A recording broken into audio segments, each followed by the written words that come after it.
Hello மக்களே, hi, welcome back to my channel. இன்னைக்கு நம்ம சேனலில் ஒரு சூப்பரான ரெசிபி தான் பார்க்க போகிறோம். ஒரு ஹெல்த்தியான ரெசிபின்னு கூட சொல்லலாம். ஸோ இனிமேல் நீங்கள் வாழைப்பூ உங்கள் வீட்டில் வாங்கி ஏதாச்சும் செய்கிறீங்க, கூட்டோ இல்லை பொரியலோ செய்கிறீங்கன்னா கண்டிப்பாக ஒரு கைப்பிடி எடுத்து வச்சு இதை ட்ரை பண்ணி பாருங்கள். ஸோ இது என்ன ரெசிபின்னு உங்களுக்கே இப்போ புரிஞ்சிருக்கும். வாழைப்பூ வடை தாங்க செய்ய போகிறோம். ஸோ இந்த வாழைப்பூ வடையை கிறிஸ்பியாக சூப்பராக டேஸ்ட் எப்படி செய்யணும்னு பார்க்குறதுக்கு முன்னாடி நம்ம சேனல் இது வரைக்கும் யாரெல்லாம் சப்ஸ்கிரைப் பண்ணிடுவோம் அவங்கள சப்ஸ்கிரைப் பண்ணிவிடுங்க. அப்படியே பக்கத்தில் இருக்க பெல் ஐக்கானே கிளிக் பண்ணிட்டு வீடியோ பார்க்க கண்டினியூ பண்ணிடுங்க.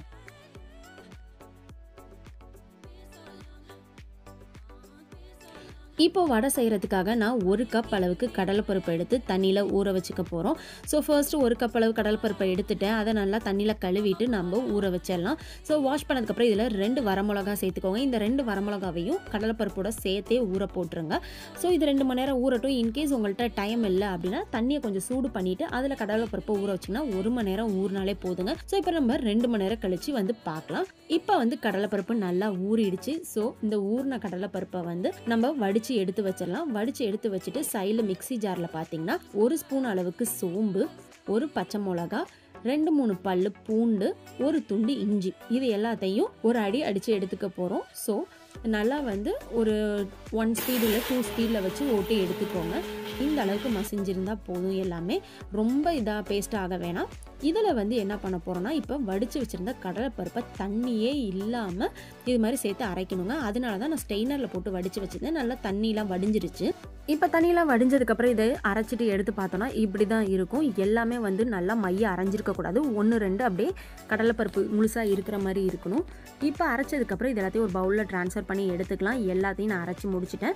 இப்போ ஒரு பெரிய வெங்காயத்தை பொடி பொடியாக நறுக்கி அதை உள்ளே சேர்த்துக்க போகிறேன். அடுத்து 1 கைப்பிடி அளவுக்கு வாழைப்பூவை வந்து பொடிசு பொடிசாக நறுக்கி வச்சுருக்கேன். ஸோ அதையும் நம்ம இப்போ உள்ளே சேர்த்துடலாம்.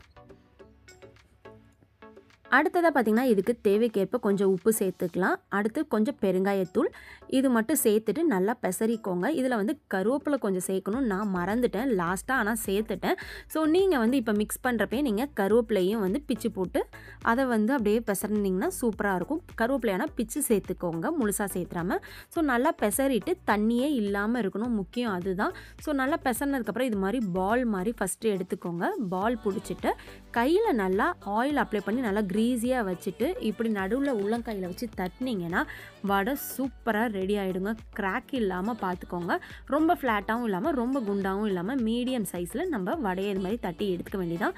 ஸோ மீடியம் சைஸ் பால் பிடிச்சி இது மாதிரி ஒவ்வொரு வடையும் நான் தட்டி எடுத்து வச்சுக்கிறேன். ஸோ ஃபர்ஸ்ட் வந்து நம்ம இப்போது 4லேருந்து ஒரு 5 வடை தட்டி எடுத்துடலாம்.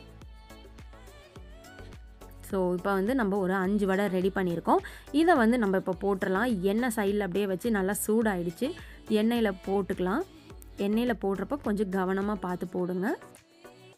ஸோ ரொம்ப தண்ணியாவோ இல்லை ரொம்ப கிராக்லாம் இருந்துச்சுன்னா அப்படியே வடை உடஞ்சி போயிடும். ஸோ அதனால தான் அந்த கிராக் இல்லாமல் பார்த்துக்கோங்கிறது. தண்ணி இருந்தாலும் வடை வந்து சொதன்னு ஆன மாதிரி ஆகிடும், கிறிஸ்பியாக வராது. இப்போ வந்து பார்த்தீங்கன்னா நம்ம வடை போட்டப்போ இருந்த அந்த பபிள்ஸ் வந்து கம்மியாயிடுச்சு பாருங்கள். ஸோ இந்த ஸ்டேஜில் என்ன பண்ணணும்னா வடையை திருப்பி விடுங்க. ஸோ திருப்பி விட்டதுக்கப்புறம் என்ன ஆகும்னா திரும்பி அந்த சைடு வேகும். ஸோ கொஞ்சம் பபிள்ஸ் ஃபாஸ்ட்டாக இருக்கும். அதுக்கப்புறம் அந்த பபிள்ஸு ஸ்லோ டவுன் ஆன அப்புறம் எடுத்து பார்த்தீங்கன்னா எல்லா சைடும் ஒரே கலராக இருக்க மாதிரி இருக்கும். எங்கேயும் லைட் கலர் இல்லாமல் பார்த்துக்கோங்க. ஸோ அந்த ஸ்டேஜ் வந்ததுக்கப்புறம் நம்ம வடையை வந்து எடுத்துடலாம். ஸோ இப்போ இது நல்லாவே வந்து வடை ரெடி ஆகிடுச்சு, குக் ஆகிடுச்சின்னு சொல்லலாம். ஸோ இப்போ வந்து நம்ம வடையை சட்டியிலேருந்து எடுத்துடலாம். பாருங்கள், நான் எடுத்து காமிக்கிறேன். எல்லா சைடும் ஈக்குவல் கலராக இருக்குது இல்லைங்களா?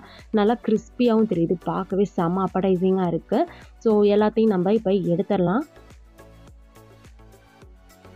ஸோ இப்போது எல்லா வடையும் எடுத்தாச்சு. அடுத்த செட் நான் போட போகிறேன். சைடில் அடுத்த செட் வடை நான் மேக் பண்ணி வச்சுருந்தேன். ஸோ அதையும் இப்போ நம்ம உள்ளே சேர்த்தோன்னு பாருங்கள், நல்லா பபிள்ஸ் ஃபாஸ்ட்டாக வருது. ஸோ கொஞ்சம் நேரம் கழித்து அதுவும் ஸ்லோ டவுன் ஆன அப்புறம் நம்ம திருப்பி போட்டுட்டு இது பண்ணோன்னா இது மாதிரி நல்லா ஈக்குவலாக எல்லா சைடும் வெந்ததுக்கப்புறம் ஸோ இந்த வடையும் எடுத்துடலாம். இது மாதிரி ஒவ்வொரு பேட்சாக நான் எல்லா வடையும் போட்டு முடிச்சு எடுத்தாச்சு. இது மாதிரி வடை வந்து நல்லா சாஃப்டாகவும் கிறிஸ்பியாகவும் வரதுக்கு கடலைப்பருப்பு அரைக்கிறப்ப தண்ணி இல்லாமல் பார்த்துக்கோங்க. அதுக்கப்புறம் வடை கிராக் விடாமல் தட்டிக்கோங்க. வடை தட்டுறப்ப ரொம்ப அழுத்தி தட்டாமல் லைட்டாக சாஃப்டாக உருண்டை பிடிச்சி சாஃப்டாக தட்டி போட்டிங்கனாலே சூப்பரான வடை இது மாதிரி கிறிஸ்பியாக ரெடி ஆகிடும். பாருங்கள், செம்ம சாஃப்டாக இருக்குது, கிறிஸ்பியாகவும் இருக்குங்க. ஸோ இந்த வடையை டேஸ்ட் பண்ணி பார்த்தா செம்ம டேஸ்ட்டாகவும் இருக்குது. இப்போ தான் ஒரு வடை சாப்பிட்டுட்டு வந்தேன். சிக்கு ஸ்கூல்லேருந்து வந்து சாப்பிட்றதுக்கும் நானும் வடை ரெடி பண்ணி வச்சுட்டேன். இப்போ போய் சிக்கு ஸ்கூல்லேருந்து கூட்டிகிட்டு வந்துட்டு நானும் சிக்கு சாப்பிட போகிறோம். நம்ம நெக்ஸ்ட் வீடியோவில் மீட் பண்ணலாம். பாய் பாய்.